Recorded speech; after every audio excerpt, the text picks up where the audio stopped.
நண்பர்கள் அனைவருக்கும் வணக்கம். இந்த வீடியோவில் பார்த்தீங்கன்னாங்க ஒரு பேக்ஹோ லோடர் வந்து சேல்ஸுக்கு வந்திருக்கு. இதோட டீட்டெயில்ஸ் பற்றி பார்த்துடலாம். இது பார்த்தீங்கன்னா நம்ம ஜேசிபி 3DXங்க. இது பார்த்தீங்கன்னா உங்களுக்கு வந்து 2017 மாடலு, 2 ஓனரு. வண்டிக்கு புக்கு பேப்பர் பார்த்தீங்கன்னா கரண்ட்டில் இருக்குது. எக்ஸ்ட்ரா ஃபிட்டிங்ஸாக பார்த்தீங்கன்னாங்க இதில் வந்து பிரேக்கருக்கான அட்டாச்மெண்ட் வந்து இவங்க பண்ணியிருக்காங்க. ஸோ அதுக்கு சம்மந்தப்பட்டவங்களும் வந்து இதை யூஸ் பண்ணிக்கலாம். வண்டி பார்த்தீங்கன்னா தெளிவாக வச்சுருக்காங்க. பூமு, பக்கெட்டு எதுவுமே கிராக்கெல்லாம் இல்லாமல் ஒரிஜினாலிட்டியில் தெளிவாக இருக்குது. புஷ்ஷு, பின்னு இதெல்லாமே பார்த்திங்கன்னா தெளிவாக வேலை செஞ்சுங்க, தெளிவாக இருக்குது. டயர் நாலுமே பார்த்துட்டிங்கன்னா ஒரிஜினல் டயர்ஸு நல்ல தெளிவான ரன்னிங் கண்டிஷனில் இருக்குது. வண்டியை பார்த்திங்கன்னா மெயின்லேருந்து எல்லாமே தெளிவாக வச்சுருக்குறாங்க.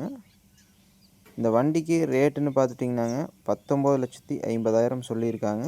ரேட் ஃபிக்ஸ்டு இல்லை, நீங்கள் நேரில் பார்த்து பேசுகிறோம் அனுசரித்து கொடுத்துருவாங்க. இருக்கக்கூடிய இடம் பார்த்திங்கன்னா ஈரோடு மாவட்டம் நம்பியூர் அருகில் நேரடி விவசாயிட்டு தான் இருக்குது. அவங்க கான்டாக்ட் நம்பர் டிஸ்கிரிப்ஷனில் இருக்குது.